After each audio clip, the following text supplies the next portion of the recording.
Meus irmãos, vamos lá então?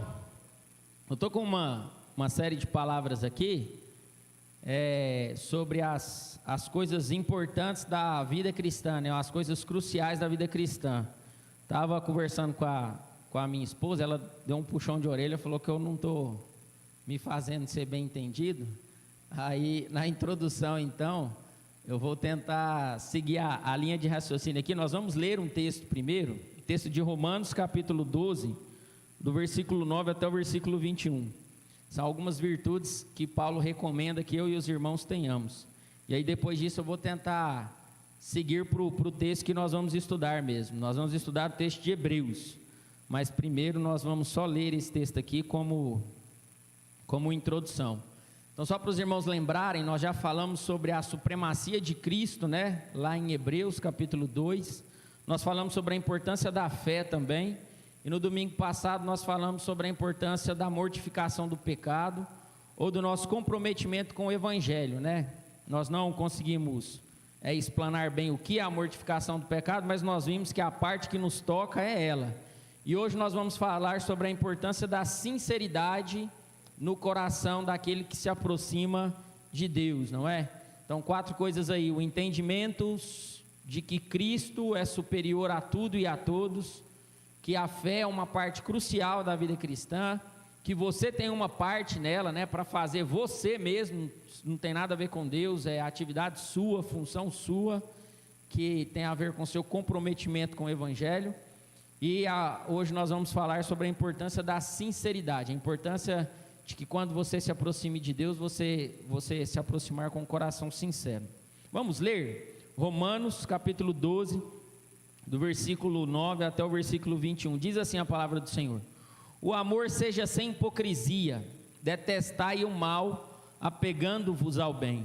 Amai-vos cordialmente uns aos outros, com amor fraternal, preferindo-vos em honra uns aos outros. No zelo não sejais remissos, sede fervorosos de espírito, servindo ao Senhor. Regozijai-vos na esperança, sede pacientes na tribulação, na oração perseverantes. Compartilhai as necessidades dos santos, praticai a hospitalidade. Abençoai os que vos perseguem, abençoai e não amaldiçoeis. Alegrai-vos com os que se alegram, e chorai com os que choram. Tende o mesmo sentimento uns para com os outros. Em lugar de ser desorgulhosos, condescendei com o que é humilde. Não sejais sábios aos vossos próprios olhos. Não torneis a ninguém mal por mal. Esforçai-vos por fazer o bem perante todos os homens. Se possível, quanto depender de vós, tende paz com todos os homens. Não vos vingueis a vós mesmos, amados, mas dai lugar à ira, porque está escrito: a mim me pertence a vingança, eu é que retribuirei, diz o Senhor. Pelo contrário, se o teu inimigo tiver fome, dá-lhe de comer, se tiver sede, dá-lhe de beber, porque fazendo isto, amontoarás brasas vivas sobre a sua cabeça. Não te deixes vencer do mal, mas vence o mal com o bem. Várias qualidades e características que representam uma pessoa que chegou ao entendimento de todo o Evangelho, né? Então essa é a parte aplicativa de Romanos, e até no capítulo 11 nós vemos a parte teórica, né? Ou a parte teológica, Paulo explicando o que era Cristo, o que ele fez. Então a consequência lógica de uma pessoa que se encontrou com Deus e que tem o conhecimento completo do Evangelho é demonstrar essas qualidades, demonstrar essas virtudes.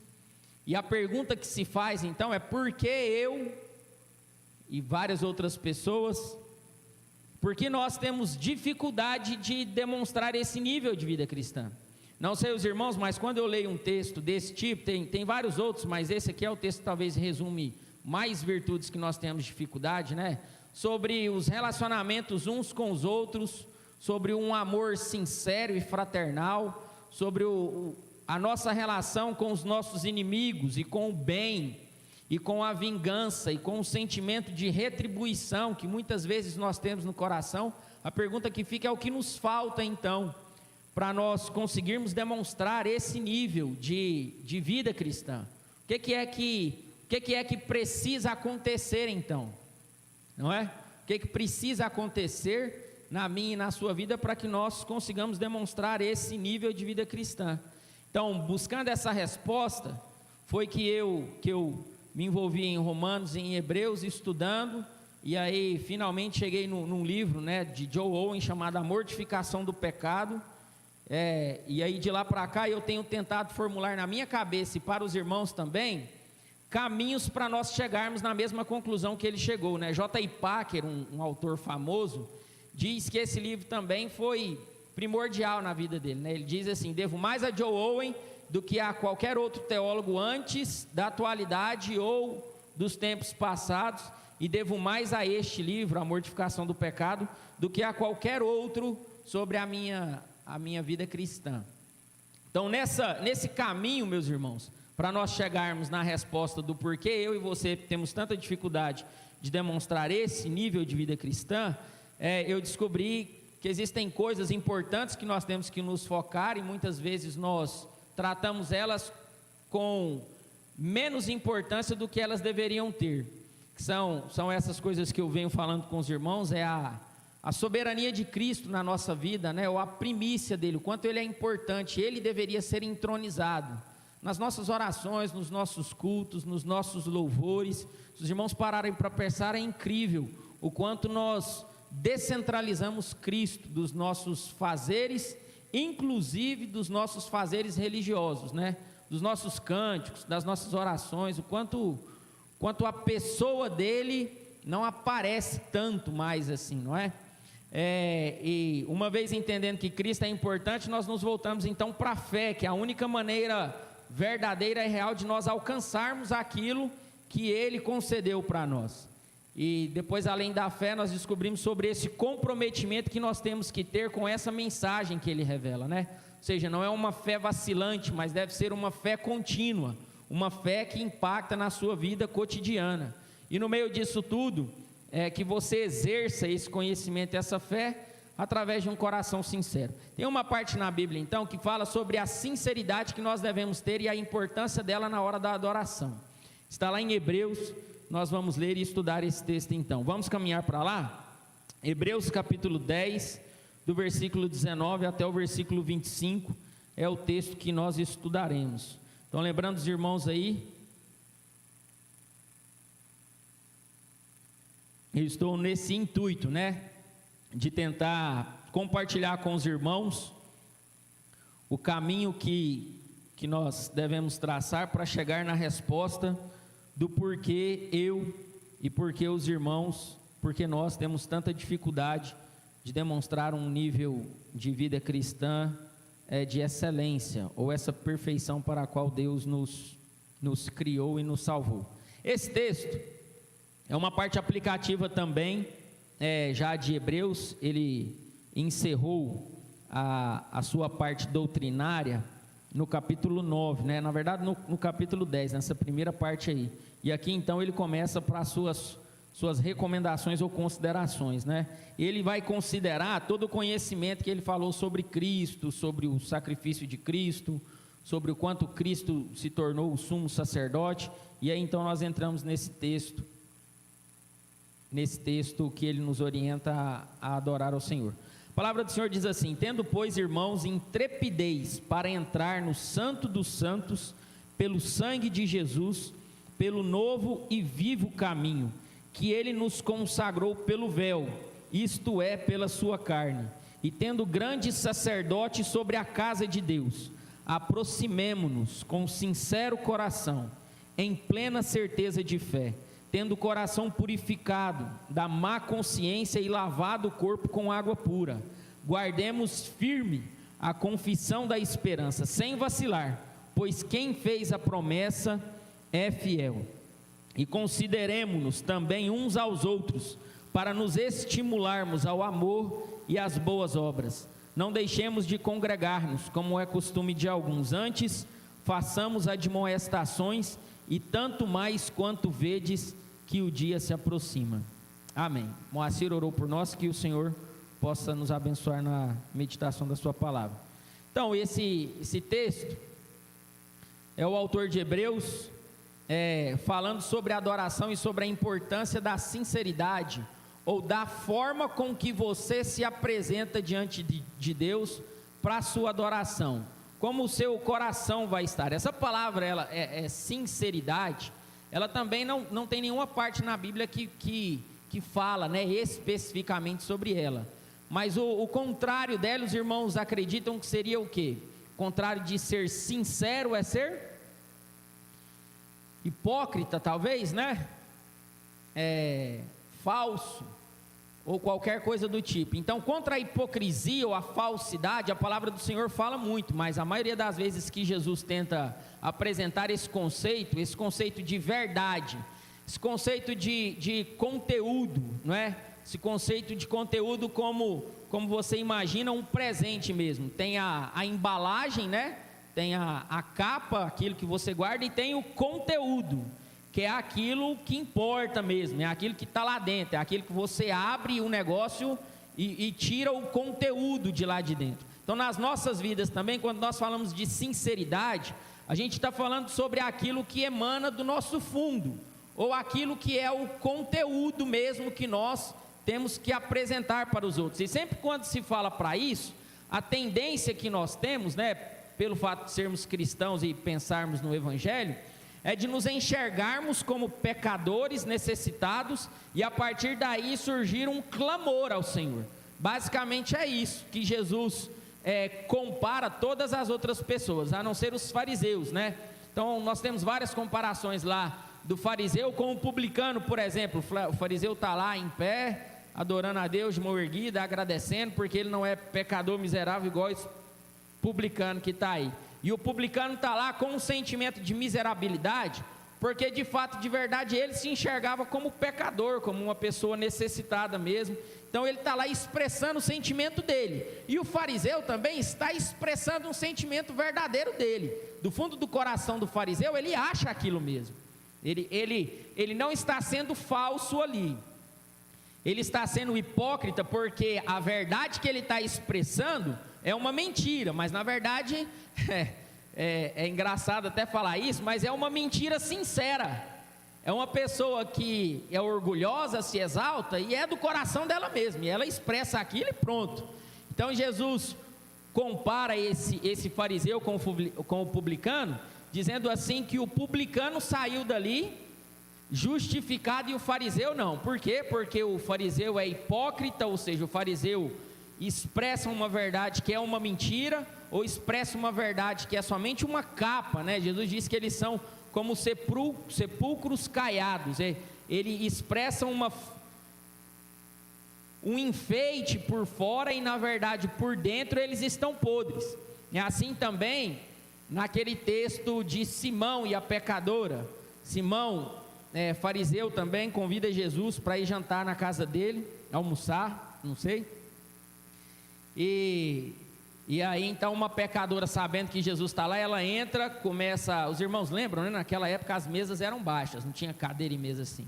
Então as pessoas ficavam sentadas em almofadas assim, com os pés para trás, né, para comer. E ela chega então por trás de Jesus, começa a chorar nos pés de Jesus, as lágrimas dela molham os pés. Ela então limpa os pés dele com o cabelo, né, e começa a beijar os pés de Jesus. E o Simão, que está do lado, pensa, ele só pensa, né, diz assim: ele não é profeta verdadeiro, porque se fosse profeta ele saberia que essa mulher que está tocando nele é uma pecadora. E aí Jesus então conta uma historinha para ele, diz assim: ô Simão, vou te contar uma história. Tinha duas pessoas, uma que devia R$1.000 e a outra que devia R$100.000 para um agiota. Nenhum dos dois tinha com o que pagar. O agiota foi lá e perdoou os dois. Quem você acha que vai amar mais o agiota? E Simão fala assim: eu acredito que é aquele que devia mais, né? O cara que devia 100 mil. Aí Jesus fala assim: pois bem, eu entrei na sua casa, você não me deu o beijo de recepção, você não me ofereceu água para lavar os meus pés, você não me tratou com a gentileza devida. Essa mulher lava os meus pés com as suas lágrimas, enxuga os meus pés com os seus cabelos, e ao invés de beijar a minha face, ela beija os meus pés. Eu vou te falar, aquele a quem muito foi perdoado, muito ama, e aquele a quem pouco foi perdoado, pouco ama. Então essa noção de que a pessoa que expressa uma verdade, mas aquela verdade que ela expressa é enganosa, sempre está ligado ao conceito de exaltação humana. Sempre quando a pessoa ela se acha melhor do que o outro, sempre quando a pessoa acha que ela é forte, ou que ela é digna, ou que ela tem qualquer coisa de merecimento nela, ou que ela tem algo que faz dela uma pessoa diferente de outra pessoa que talvez seja mais humilde, ou mais fraca, ou menos inteligente, Deus gosta de bater nesse conceito, chamando ele de um conceito hipócrita ou de um conceito falso, de um conceito que não parte da sinceridade. É engraçado, naquele texto em que Jesus se encontra com a mulher samaritana, e ele diz assim: em verdade vos digo que não somente aqui, mas os verdadeiros adoradores adorarão o Pai em espírito e em verdade. E são esses que o Pai procura para que o adorem. Essa noção dessa mão dupla, a parte de você adorar a Deus em espírito e em verdade, ela sintetiza bem o conhecimento e a expressão que o meu coração e o coração dos irmãos devem ter. Por quê? Porque em verdade nós nos enxergamos como pessoas miseráveis. Em verdade, se nós formos falar da verdade do que existe, o nosso coração ele não é capaz de expressar diante de Deus nenhum sentimento que seja agradável a Ele. Então, em verdade, nós nos ajoelhamos, abaixamos a nossa cabeça e clamamos. E parte da adoração é esse caminho de clamor, de adoração. Os irmãos perguntam assim: não, Carlinhos, mas e aquela exultação? E aquela alegria, e aquele amor demonstrado? Ora, meus irmãos, tudo isso é espiritual, não é nosso. Por isso que ele diz que a expressão do Espírito nos leva a levar coisas para Deus que não são nossas. Cristo te dá para que você ofereça a Ele. Não é sua, não é seu, não é de capacidade sua. As pessoas dizem que nós devolvemos, né? O que nós vamos entregar, algo que nos foi dado, mas é isso que significa adorar a Deus com sinceridade. É você se achegar diante de Deus, tendo conhecimento de quem você é, e colocando um clamor diante dele, pedindo que o Santo Espírito ajude na sua adoração, a fim de que você consiga adorar a Deus em espírito, expressando mesmo coisas de adoração, e em verdade. Ser sincero na adoração é quase como que saber o seu lugar nela.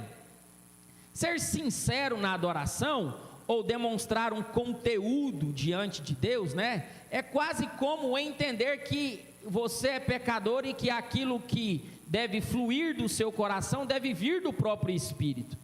Então, quando ele começa a falar sobre adoração, antes de falar sobre o coração sincero, meus irmãos, nós percebemos todos os pontos chaves do Evangelho no que o autor de Hebreus coloca aqui, que nós devemos ter para adorar ao Senhor de maneira sincera. Um adorador sincero é um adorador que entendeu o significado e a posição dele na adoração. Um adorador sincero é um adorador que sabe que Cristo morreu por ele, e que só por isso que ele está adorando. Um adorador sincero é um adorador que sabe que ele tem espaço na presença de Deus, porque Cristo conquistou esse espaço para ele. Um adorador verdadeiro, um sincero adorador, é um adorador que sabe que é Cristo que está conduzindo ele na adoração, é que Cristo que está transformando o coração dele. Um adorador sincero é um adorador que sabe que toda expressão que ele tem diante de Deus é uma expressão de fé e uma expressão de convicção. Uma expressão de fé e uma expressão de convicção. É isso que o texto vai dizer aqui do versículo 19 até o versículo 23. Ele vai dizer: tendo, pois, irmãos, intrepidez, ousadia, vontade, teimosia quase, o significado dessa palavra, né? Já viu aquela pessoa que é ousada, faz uma coisa parecendo que não deveria fazer, e de verdade é isso? Quando nós entramos na presença de Deus, a primeira ideia é de que lá não é o seu lugar. Você é uma pessoa muito inadequada para estar lá. Então essa intrepidez, essa ousadia, esse negócio de eu vou falar com Deus, tem que existir no nosso coração, para entrar no Santo dos Santos, pelo sangue de Jesus. Principalmente essa noção que nós temos sobre o lugar que nós estamos entrando, né? A presença de Deus para o povo de Israel sempre foi um lugar muito separado, um lugar inacessível, não é? Era só o sumo sacerdote que entrava lá uma vez ao ano, sempre demonstrou como um lugar sagrado, né?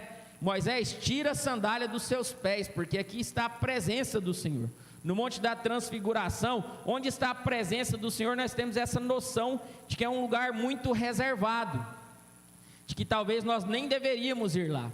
E o autor de Hebreus diz assim: não, agora eu e você temos que ter intrepidez, você deve ir para entrar no Santos dos Santos, pelo sangue de Jesus. Ele vai chamar no versículo 20, pelo novo e vivo caminho que ele nos consagrou pelo véu, isto é, pela sua carne. Você tem intrepidez para entrar na presença do Senhor, porque o caminho que traça você até a presença de Deus, quem abriu esse caminho foi Cristo, através da sua própria carne, da sua morte, vindo e pagando o preço no meu e no seu lugar. Então, nós estávamos destituídos, nós estávamos longe, nós estávamos separados. Cristo pagou o preço através do seu corpo e abriu um caminho para nós, um caminho que eu e você não costumávamos andar por ele, né? Um caminho que era inacessível a nós, e agora ele existe. Então ele diz assim: você deve andar por esse caminho, você deve ir para a presença de Deus e chegar lá, e falar com ele. Ele vai continuar: e tendo grande sumo sacerdote sobre a casa de Deus. Essa noção de que agora você não precisa de um representante aqui na terra para falar em seu nome, mas você pode ir diretamente na presença de Deus, e você pode conversar com ele, porque o seu sumo sacerdote está lá. A pessoa que te representa está lá, do lado de Deus. A pessoa que te representa vai ficar lá, e ele vai ficar lá eternamente. Então por isso você pode ir para a presença de Deus e falar diretamente lá, que quem está te representando está lá na presença de Deus. É um acesso contínuo, um acesso que não é uma vez, um acesso que não depende de tempo. E ele diz que eu e você temos que nos ousar, nos lançar nesse caminho, a entrar na presença do Senhor. Não sei quantos dos irmãos já passaram por isso. Pelo fato de sermos muito carnais, não é todo culto que isso acontece, mas em alguns, de maneira muito individual, você consegue perceber a presença de Deus, quando você fala e quando você ouve Ele, e naquele momento você entende que você está na presença de Deus mesmo, como se Ele estivesse do seu lado. E aí, nessa hora, meus irmãos, tudo muda, não é? O que se fala, como se fala, os cânticos que se canta, as coisas tudo parece que ficam mais claras, não é? Ou mais verdadeiras, sinceras. Na presença dele, a palavra do Senhor diz que ele expulsa todo o mal, toda sombra, né? A verdade, ela surge na presença de Deus. O texto diz que nós temos que ter intrepidez para entrar nela, e o que nos impede de ir para lá é sempre a nossa carne, né? Nos tornando muitas vezes insensíveis a essa presença. Mas o texto vai dizer que existe esse caminho que foi aberto pela carne e o sangue de Cristo, e que nós temos esse sumo sacerdote que fica lá, e o texto vai dizer que eu e você temos que tomar 4 atitudes. Nós temos que nos aproximar ou nos achegar. Ele vai dizer que nós temos que guardar firme, que nós temos que nos considerar, e que nós temos que fazer admoestações enquanto estivermos na presença de Deus. Basicamente essas 4 coisas aí, que nós temos que nos aproximar com o coração sincero. Aproximar com o coração sincero, não tentando maquiar, não tentando fingir ser alguém que não se é e tendo uma noção clara de quem se é. Você deve se aproximar da presença de Deus, você deve se lançar na presença dEle, sabendo e entendendo que você é uma pessoa indigna e que você de fato e de verdade não merecia estar ali. Isso é ser sincero diante de Deus. Todas as expressões de sinceridade que Cristo elogiou eram de pessoas que estavam se humilhando e pedindo perdão pelos seus erros e pelos seus pecados diante da presença de Deus. Meus irmãos, eu e você diante de Deus, nós não temos nada para dizer ou falar além de clamar por misericórdia. O que deve fluir do nosso coração é um clamor contínuo e sincero, dizendo: Deus, me ajuda. E o entendimento dessa necessidade às vezes passa longe, do nosso coração. O texto vai dizer aí: tendo plena certeza de fé, que o nosso coração foi purificado da má consciência e o nosso corpo foi lavado com água pura. Provavelmente ele está fazendo referência à conversão e ao batismo, a dois momentos que a pessoa passou antes de chegar a ter condições de entrar nessa presença de Deus, Uma pessoa que teve a sua consciência lavada, a sua consciência expurgada. Agora esse camarada que sabe que é indigno, ele não entra na presença de Deus sentindo culpa. Ele sabe que é indigno, mas ele entra na presença de Deus sentindo alívio. No mínimo, um constrangimento, como Paulo diz. No mínimo, um constrangimento. Mas culpa não. Culpa e vergonha por algo que se fez é uma coisa que te leva para baixo. O texto diz que Cristo pagou e Ele arrancou de nós a culpa do pecado. Sobrou um constrangimento, sobrou um desconforto, talvez, sobrou uma vontade de se expressar ou de se aproximar ou de retribuir de alguma forma, sobrou uma vontade de se lançar na presença dEle, como Paulo diz assim: porque o amor de Cristo nos constrange, porque sabemos nós isso, um morreu por todos, logo todos morreram, e aquele que morreu ressuscitou para que todos pudessem viver, não mais para si mesmos, mas para aquele que por eles morreu e ressuscitou agora. O que sobra na presença de Deus então, é uma vontade imensa dentro do nosso coração, de nos entregarmos completamente para Ele. Um sentimento de dívida, não de culpa, sentimento de entrega, um sentimento de abnegação, dizendo: Senhor, eu sei que eu estou aqui, e não é por mérito meu, então agora tudo que eu tenho é teu, tudo que eu tenho é teu.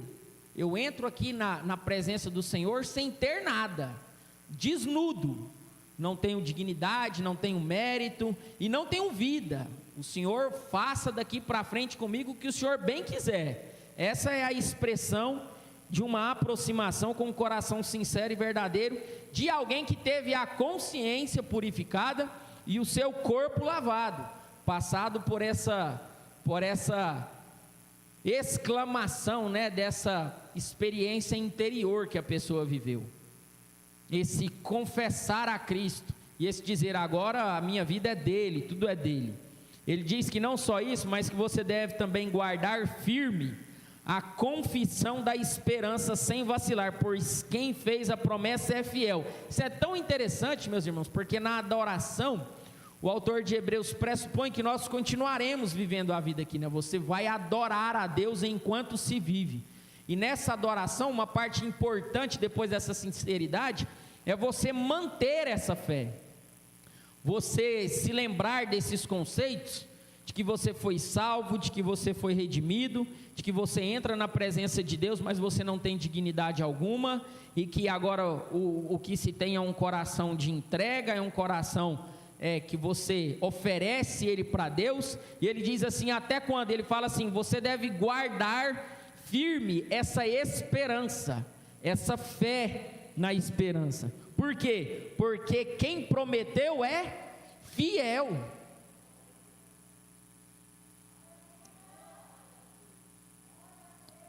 Um dos momentos que eu passei mais dificuldade na vida, eu lembro de uma palavra do Shed, falando sobre aquele episódio onde Pedro ele nega Jesus, não é? E o texto diz que antes de passar por aquilo, Jesus tem uma conversa com Pedro dizendo assim: Pedro, você vai me negar. E Pedro fala assim: não, eu vou com o Senhor até a morte.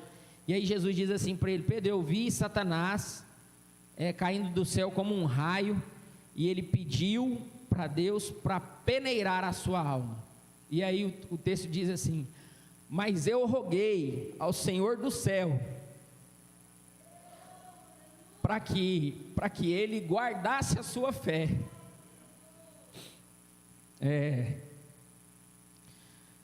Meus irmãos, quem nos mantém firmes como cristãos, quem nos guarda a fé, é Cristo. Eu não sei se os irmãos já passaram pela experiência de tentar desistir, né, de ser crente e abandonar por causa das dificuldades, mas eu já passei por isso. E é muito interessante perceber que nesses momentos você percebe uma ação sobrenatural de Deus na sua vida, literalmente. O que o autor está dizendo aqui é que se você mantiver firme a sua fé na esperança, a pessoa que te acompanha, que está lá em cima, ele é fiel. Você não precisa confiar na sua força, você não precisa confiar nas suas habilidades, você não precisa confiar no seu destaque. Deus é quem te guarda, não é? Deus é quem nos guarda.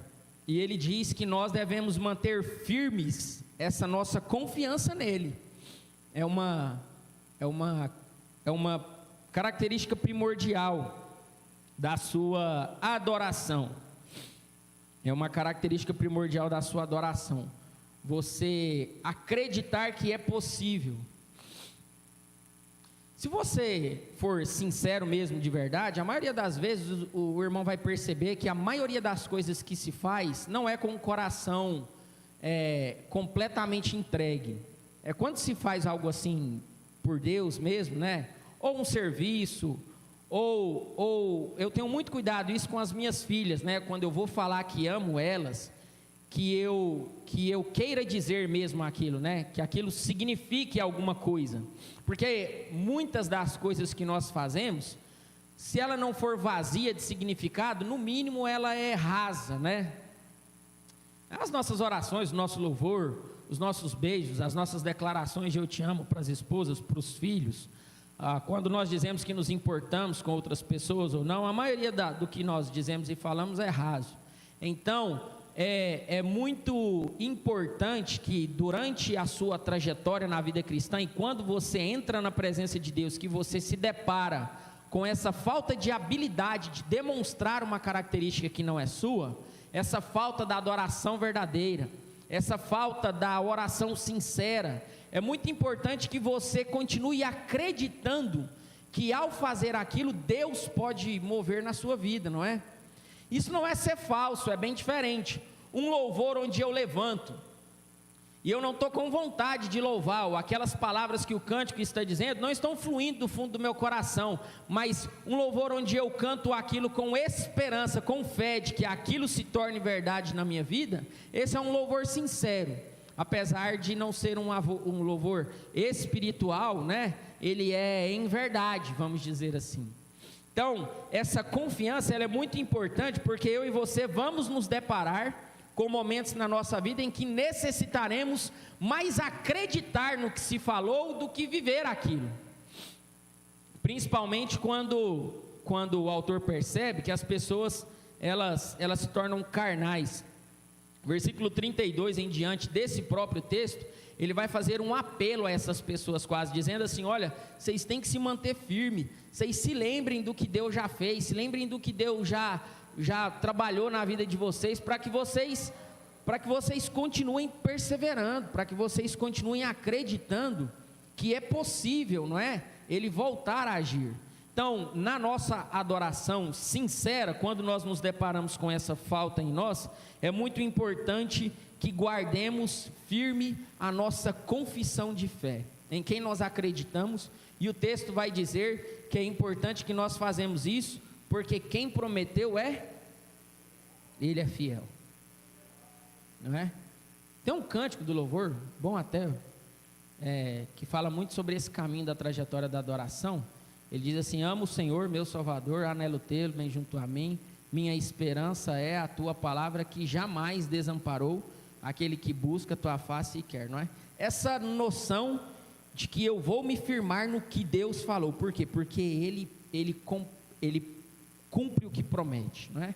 Essa noção é importante também para que eu e você consigamos adorar a Deus sinceramente. Versículo 24 diz assim: consideremos-nos também uns aos outros para nos estimularmos ao amor e às boas obras. O consideremos aqui é observemos, literalmente, vamos viver ao lado de pessoas e perceber o que elas estão fazendo, a fim de que aquilo possa nos estimular para... e é engraçado que esse estímulo, ele vem tanto do bem quanto do mal. Quando você vê um irmão indo para os caminhos errados, ou quando você vê um irmão indo para os caminhos certos, você perceber no outro a forma que Deus está agindo nele, e isso te estimula ao amor e às boas obras, a um crescimento pessoal de si mesmo e a um crescimento de si em direção ao outro. E ele vai dizer: não deixemos de congregar-nos como é costume de alguns, antes façamos admoestações, e tanto mais quanto vedes que o dia se aproxima. A parte positiva aqui da ordem é façamos admoestações. O façamos admoestações é orientemos mesmo uns aos outros, né? É o fato de você que está reparando ou considerando no irmão, e aí você vê que o irmão está andando por um caminho que não deveria andar, não é? Ou você vê que o irmão está passando uma dificuldade que você já passou por ela. O texto diz assim: admoeste o seu irmão, vai lá e fale com ele, fala: irmão, já vivi isso, já passei por isso, foi assim, assim, assim, toma cuidado, esse caminho que você está andando aí é perigoso, o final pode levar a isso e aquilo outro. Essa admoestação, ela vem quando nós nos mantemos em conjunto, e em conjunto foi a forma com que Deus criou para agir através dos dons. Os dons existem para a edificação da igreja, não é? Deus não te dá dom para que você alcance as pessoas lá fora. Deus te dá dom para que você alcance o seu irmão que está aqui dentro, para que você auxilie ele, para que você admoeste ele, para que você considere ou repare nele, não é? Para que você viva a vida cristã juntamente com ele, a fim de que Deus que está agindo nele possa agir em você, e o Deus que age em você possa agir nele. Essa vivência de congregação é uma parte importante também nessa adoração que eu e você temos que ter. Meus irmãos, o texto diz claramente que eu e você devemos ser sinceros quando formos nos apresentar diante de Deus. Essa sinceridade, ela parte de uma consciência de quem você é, do que foi feito com você, o que Deus fez com você, e de para onde você está indo, ou o que Deus está fazendo na sua vida ainda. Esses 3 pontos que ele coloca aqui: você se aproximar da presença de Deus com intrepidez, guardar firme a confissão de fé, de esperança, e se manter na presença dele com um coração purificado e um corpo lavado pela água. A sinceridade, ela é falha quando ela é minada pela falsidade, que eu acho que é algo que nós deveríamos considerar nessa noite como aplicação, e ela é minada também quando ela é posta do lado da ingenuidade. Eu gostaria de encerrar a palavra com esses 2 conceitos. A palavra do Senhor já nos diz que Deus, ele não vê como o homem vê, né? O homem vê a aparência, mas Deus vê o coração. Os fariseus expressavam um sentimento muitas vezes que era dele, não é? Eles achavam que eles eram melhores mesmo. Muitas vezes eu acho que esse sentimento de farisaísmo, ele passa um pouco ao largo dos nossos dias, mas o sentimento de legalismo, ele é bem presente nas nossas vidas, e isso parte de um pressuposto falso e não ingênuo. a pessoa ela se vê diferente ou se expressa como de fato e de verdade ela não é no coração. E o conceito de legalismo entra quando você aplica isso ao outro. Então vou usar um conceito bem claro com os irmãos. Eu consigo ler a Bíblia todos os dias, e eu faço aquilo e eu me sinto bem com aquilo porque eu lutei muito para conseguir ler a Bíblia todos os dias.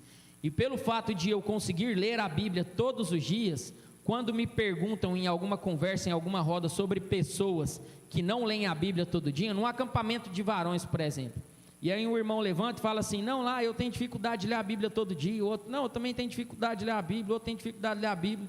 Quando chega em mim eu falo assim: meus irmãos, eu leio a Bíblia todos os dias, eu não tenho essa dificuldade que os irmãos têm. Eu posso fazer isso, meus irmãos, de duas formas. Posso falar isso entendendo que isso não tem valor algum, porque eu e esses irmãos eu que leio e o outro que não lê, ambos precisamos da graça de Deus. E eu posso fazer isso achando que o fato de eu ler a Bíblia todos os dias me torna uma pessoa diferente daqueles irmãos que não conseguem ler a Bíblia todos os dias. Nós temos uma facilidade muito grande de fazer isso no nosso meio. Nós temos uma facilidade muito grande de nos identificarmos semelhantes com pessoas que demonstram pecado, quando o que bate em Chico, bate em Francisco, não é assim? Não é que eles falam? Do mesmo jeitinho, meus irmãos. Nós temos que ter condição de encontrarmos no nosso coração, a palavra passa por empatia, mas a palavra correta é compaixão. Compaixão é você se enxergar na situação do outro. E nós temos pena de muitas pessoas. Compaixão, ela é um pouco mais profunda de se ter, porque nós temos esse problema do legalismo, da falsidade nas nossas vidas. O que acontece? Eu me encontro do lado de um cara que é bêbado, e que tem problema com a bebida, que inclusive a gente está falando de levar o camarada para a Missão Vida, para que ele seja liberto lá, e eu encontro com esse camarada, e a pena é quando eu sinto dó do que o pecado fez com ele, e aí eu me sinto triste, porque olha só o que o pecado faz na vida de um cara. O cara perdeu a casa, o cara perdeu a família, o cara perdeu tudo isso por causa das drogas. Isso é pena. Compaixão é quando eu olho para ele e vejo assim: rapaz, esse cara precisa muito encontrar Cristo. E aí ele fala assim: mas por que precisa encontrar isso? Porque eu encontrei e eu era igualzinho ele. Na verdade eu sou igual ele ainda. As coisas que eu tenho de diferente dele foi Deus que me deu. Isso é compaixão. Quando você vê que o que aperta no outro está dentro de você também, você consegue ter compaixão do outro. A palavra do Senhor diz que Cristo, ele foi... Outra vez eu falei isso, o pessoal ficou nervoso, olha só, o Maurício vai brigar comigo depois. Que Cristo, ele foi melhorado, não é? Ele foi aprimorado para que ele pudesse se tornar o meu e o seu sumo sacerdote. Ele foi aprimorado onde? Na dor e no sofrimento, porque ele não conhecia. Se ele não conhecia, como é que ele poderia ter compaixão de nós? O texto diz exatamente isso. E ele foi então experimentado no sofrimento para se tornar um sumo sacerdote que tenha condição de se compadecer de mim e de você, como se ele sofresse o mesmo que eu e você sofremos. A compaixão vem de um coração que não trabalha com a falsidade dentro dele.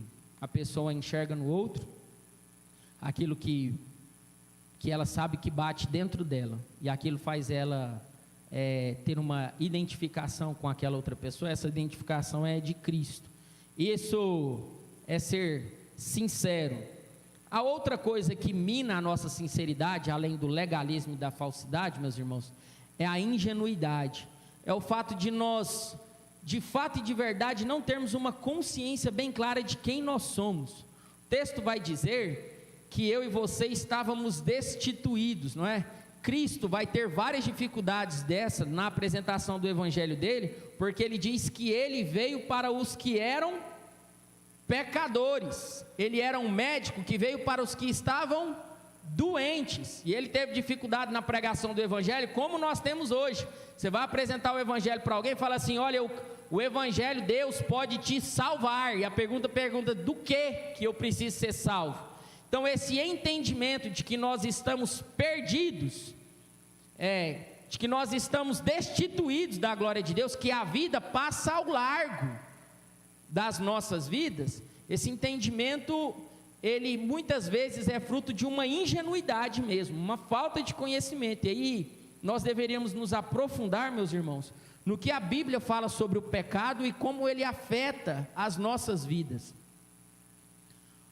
O pecado não tem a ver com o que se faz e nem com o que se pensa. O pecado tem a ver com quem se é, meus irmãos. Os irmãos entendem? Não é o que você faz que agride a Deus.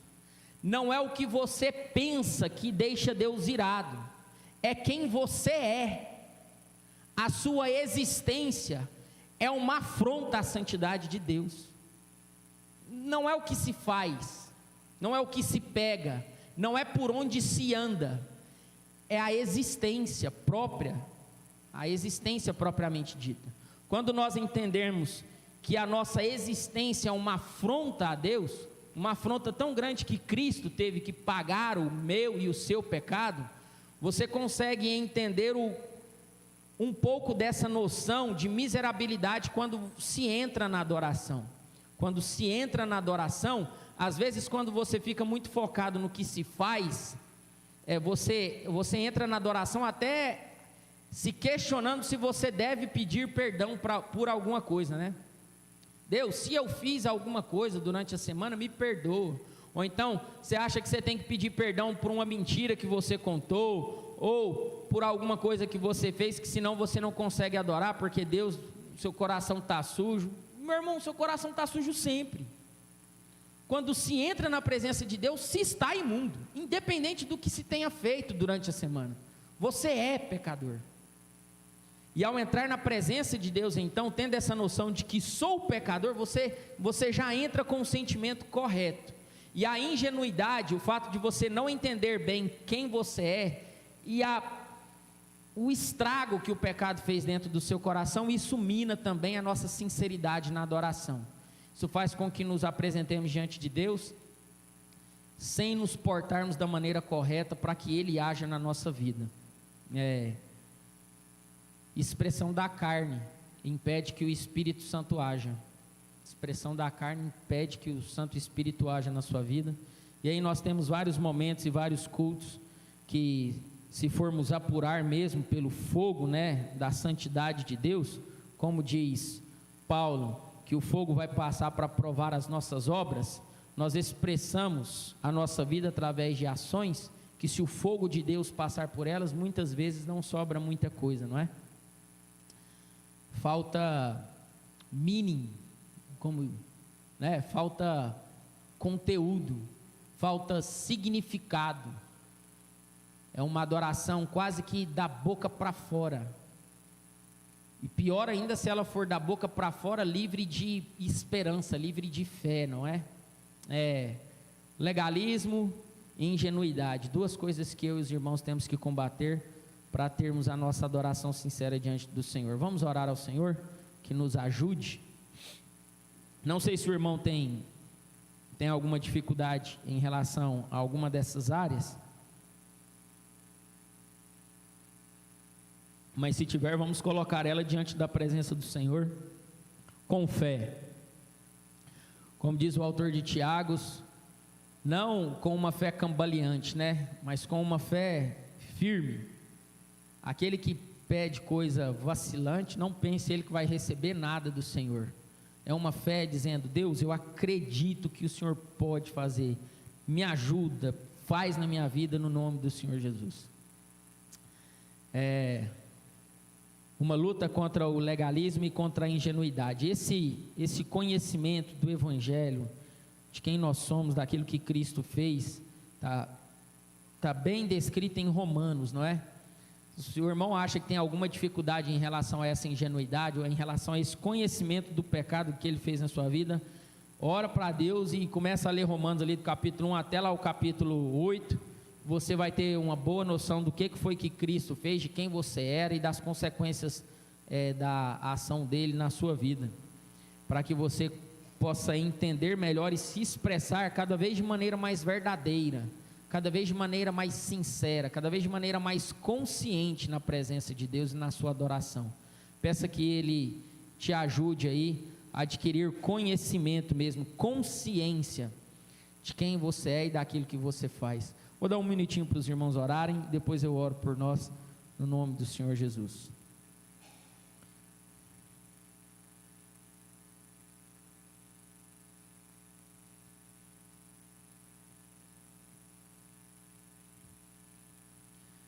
Mantenha firme no seu coração, meu irmão, a esperança de que Deus é bom e Ele agiu, de que Ele é fiel para cumprir a boa obra que Ele começou na sua vida. Deus, eu quero te louvar, te agradecer muito, te engrandecer. O Senhor é Deus supremo, acima de tudo e de todos. Te agradecer imensamente, Pai, pela lembrança que o Senhor trouxe na minha mente hoje, de que foi o Senhor quem me guardou, foi o Senhor quem me sustentou, Pai. Eu consigo ver isso claramente, sou muito grato ao Senhor por isso, no nome do Senhor Jesus.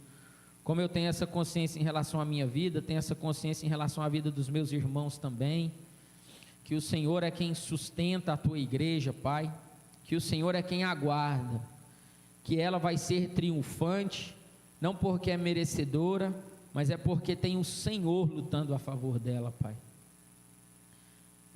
Muitas vezes, apesar, Deus, de nós, apesar das nossas falhas, apesar dos nossos erros, apesar das nossas negligências, o Senhor age, Pai, em nós e no meio de nós. Nós somos muito gratos ao Senhor por isso.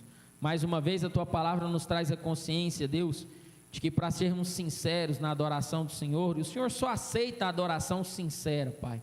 Para sermos sinceros nessa adoração, devemos lutar contra o legalismo, Pai, essa ideia, Deus, de que uma prática nossa nos torna diferentes, Deus, de alguma pessoa, e de uma ingenuidade, Deus, que é essa falta de conhecimento que muitos de nós carregamos em relação à nossa própria condição diante da presença do Senhor, Pai. A respeito do que existe dentro de nós, do mal, Pai, que é, e da afronta que isso é diante do Senhor, e do preço que o Senhor teve que pagar para nos dar a chance, Deus, e a oportunidade de sermos livres e libertos desse mal, Pai. Que o Senhor possa, no nome do Senhor Jesus, operar isso na minha vida e na vida dos meus irmãos. Eu sei, Pai, que nós buscamos ao Senhor em uma medida diretamente proporcional à noção de que nós temos da nossa necessidade, Pai. Se nós nos vemos como necessitados, como doentes, nós temos a tendência a buscar mais e a clamar mais ao Senhor. E quando nós nos enxergamos como não tão ruins assim, Deus, nós temos uma dificuldade maior, Pai, de nos aproximarmos e de buscarmos ao Senhor. Então, que no nome do Senhor Jesus, o Senhor possa trabalhar, Teu Santo Espírito possa trabalhar esse conceito na minha mente cada vez mais e mais, Pai, e na mente dos meus irmãos também, até o ponto em que ele se torne profundo, Deus, até o ponto em que eu entenda que eu não consiga viver um minuto da minha vida sem clamar ao Senhor, Pai, por ajuda, por entender que naquele exato momento eu preciso, Pai do Senhor, eu preciso da ação do Teu Santo Espírito, preciso que o Senhor me envolva, eu preciso que o Senhor faça por mim, que o Senhor ande por mim, que o Senhor fale por mim, que o Senhor pense por mim, que seja assim na vida dos meus irmãos também, Pai, que o nosso entendimento, Deus, sobre nós mesmos, Pai, sobre o pecado dentro de nós, seja tão profundo ao ponto de clamarmos e buscarmos ao Senhor em todos os momentos da nossa vida, e sendo assim que o Teu Santo Espírito haja, Pai, nos transformando e nos levando a nos tornarmos verdadeiros adoradores em todas as nossas expressões de vida direcionadas ao Senhor. É a minha oração por mim e pelos meus irmãos, no nome do Senhor Jesus, Pai. Amém.